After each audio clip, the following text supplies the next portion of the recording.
Our first story tonight is about a lady from Smith Mountain Lake who takes her art to new heights.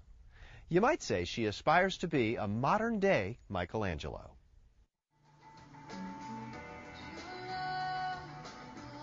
I'm an artist, but I specialize in murals around town, residentially and commercially speaking. But I also maintain a studio in downtown Roanoke, where I really love to be, most of all. So I'm in the midst of transitioning into more of a studio artist and not so much being out on ladders and schlepping gallons of paint. I like the little tubes. They're so cute. And they weigh like nothing. I started my first mural without a lot of thought, I have to say, and much to my husband's chagrin.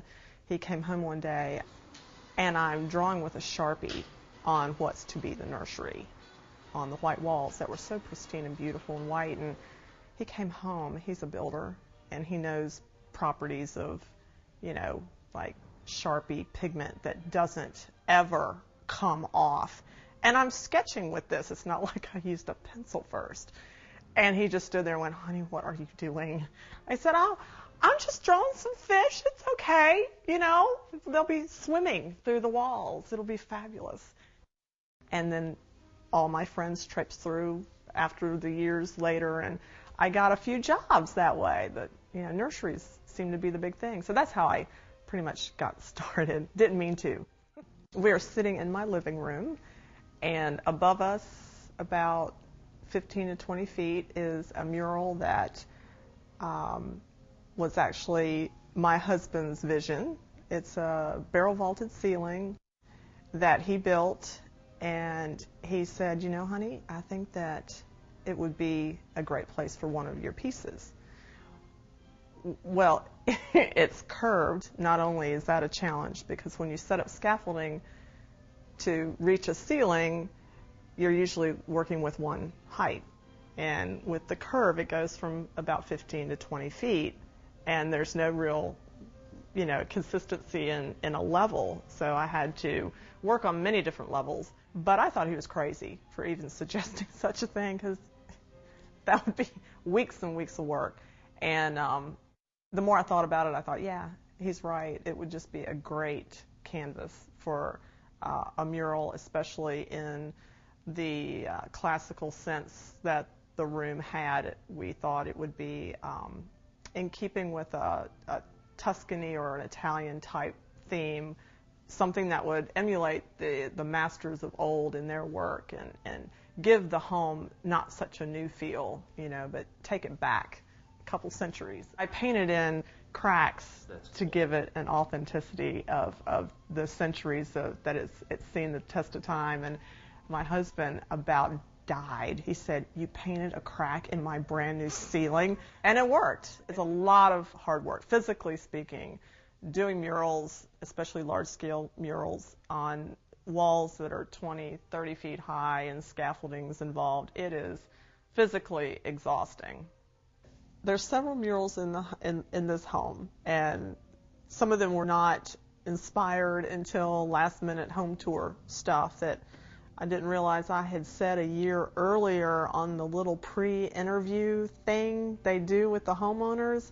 I went, "Oh yeah, there's going to be a great Grecian mural in the master bathroom." Well, they print that in the description of the home, like that comes out a month before the tour, and I was reading our description of the home, and I went, "Oh, I have to do a Grecian mural in the master suite, like now."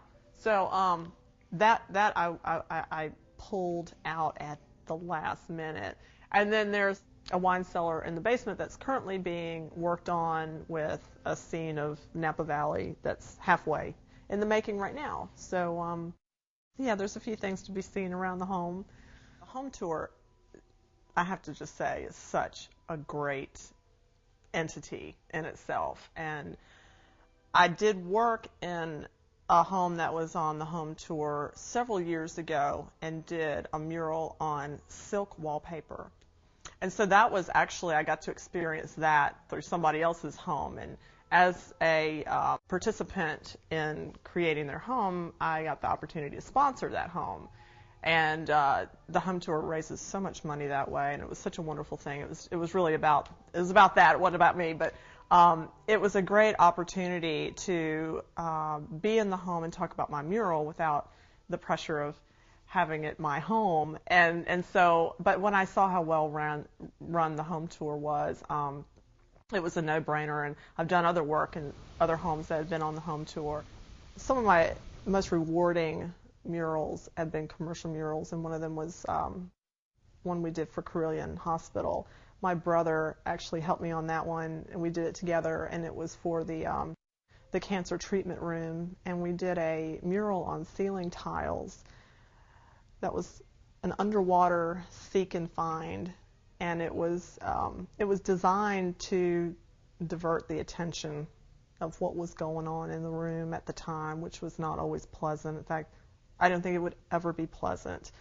But for kids to kind of be sucked into maybe a different thought process, and the doctor, nurse had a list of questions that they could ask. How many yellow and black striped fish are there in the school that are, zipping around the treasure chest or whatever. And it was very simple, but it at least gave them something other than white ceiling tiles to work on. And fortunately, we didn't have to do it on site. They plucked out all the ceiling tiles, and we recreated it in the studio floor.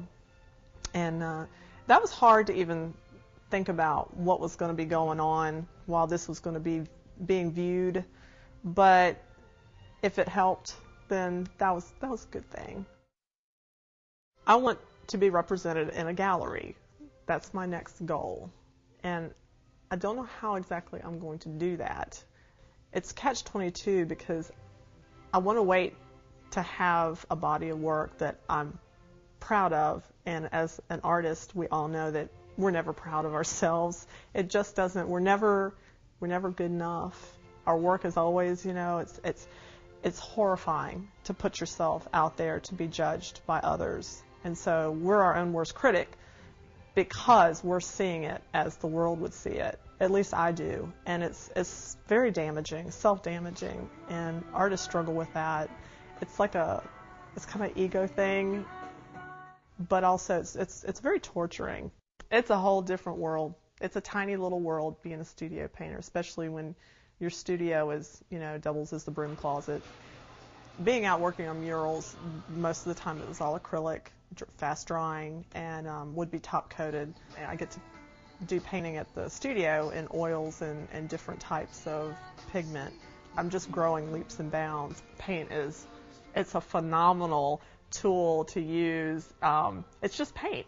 So it's so forgiving. If it doesn't work out, you always paint over it. But you can't paint over Sharpie. I got that one. I've learned that one. Whitney's work can be seen in restaurants and cafes around Roanoke.